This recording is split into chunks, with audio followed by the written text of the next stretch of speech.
Let's take a look at the graduated filter. It's similar to the adjustment brush, but it's used for areas when you have a hard line. So I'm going to disappear from the video right here so you can see exactly what I'm doing. And over here on the right-hand side, I have this graduated filter. Notice here we have these very strong vertical lines in the image. And right here on this one, the glass is not tinted. And so we have a different color temperature than we do here.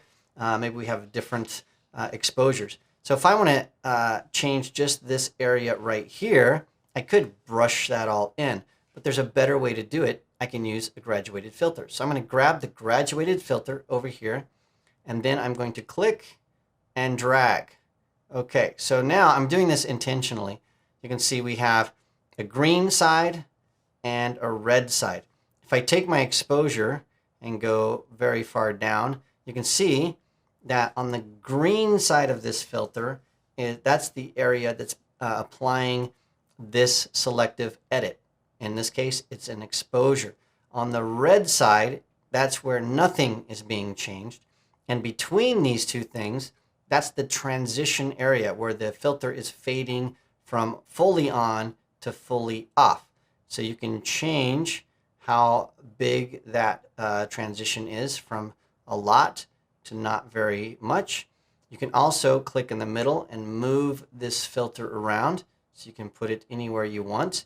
You can also click on the outside and you can drag this around so you can move it any way you want. You can have it horizontal or vertical. And so the farther out you choose to move this, the more control that you have. And so I'm going to move this over. I accidentally just created a new one. I don't want to do that, so I'm going to hit delete to get rid of that. I'll click on this, click right in the middle, and move that over to this. And that is lined up pretty well. I'm going to make the transition a little bit tighter. And now I just want that exposure to be just very, very soft, maybe something like -2.5. Then I'll maybe take the tint down a little bit. So now I've matched this area with this area. We can see that. So I'm turning it off, turning it on. It's a very subtle thing, but you can see how this graduated filter really makes a big difference. I'm going to hit OK on this to return to Photoshop. And then I want to go over, remember we opened in the previous session this beach image. So what I want to do with this is double click on that layer. We go into Adobe Camera Raw. I'm going to go back here to the graduated filter. This is where graduated filters really come in handy. Now, one of the things I'm noticing right away is this is crooked. So just because it bothers me, I'm going to go up to the crop tool. I'm going to click on this little level here. I'm going to click on the horizon, and it's going to fix that for me. So now that's fixed. Let's go back here to the graduated filter. And now we want to work with the sky and the foreground independent of each other. So I'm going to fit this in the screen. We've got our graduated filter. I'm going to reset these selective edits so I can start from scratch. Then I've got my graduated filter here. I'm going to click and drag. Okay, we can't really see anything here, so let's see what we're doing. There we go. Remember, the green side is the side with the filter. The red side is the side without the filter. So I'm going to make this transition area something about like this. I'll make sure that I have this lined up with the horizon. I'll pull this up just a little bit.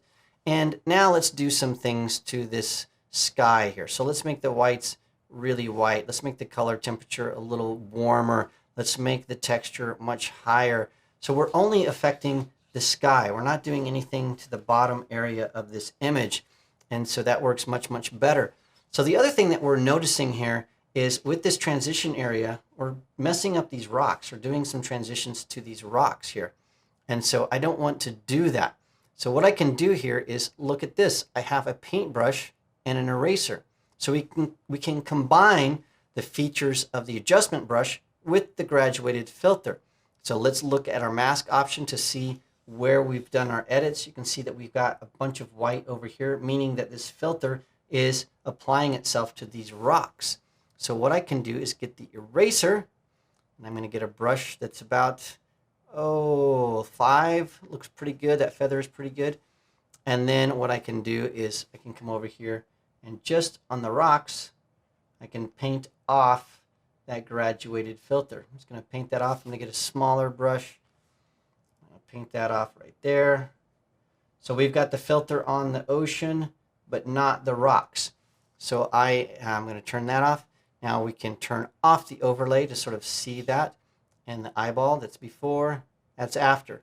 So we've changed just this area of the image using a graduated filter with the benefit of painting off and on some areas like an adjustment brush. This is a really fantastic tool.